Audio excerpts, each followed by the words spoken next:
Kim Kardashian, totalement saoule au défilé Balenciaga? En tout cas, sa façon de marcher très bizarre a pour le moins interpellé les internautes.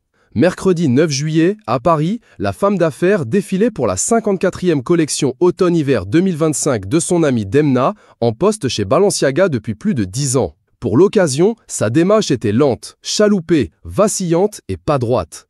Était-elle ivre? Sur X, les internautes s'en sont donnus à cœur joie. Pour eux, pas de doute, l'ex de Kanye West avait abusé du champagne avant de venir.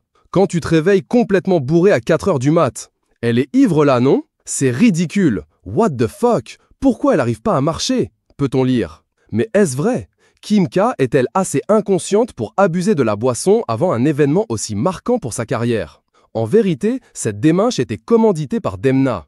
Le créateur géorgien souhaitait tout simplement que les stars défilant pour lui adoptent ce rythme lent pour que l'on voit bien les vêtements. Le but? Mettre en avant la tenue et non la personne qui la portait.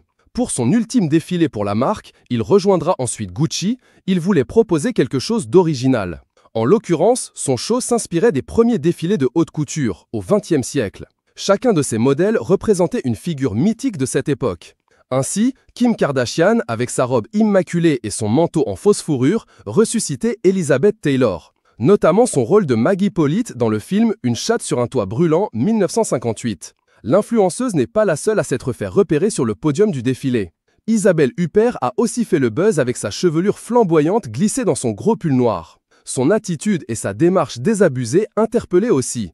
Et pour cause, l'actrice incarnait une femme d'affaires blasée du siècle passé.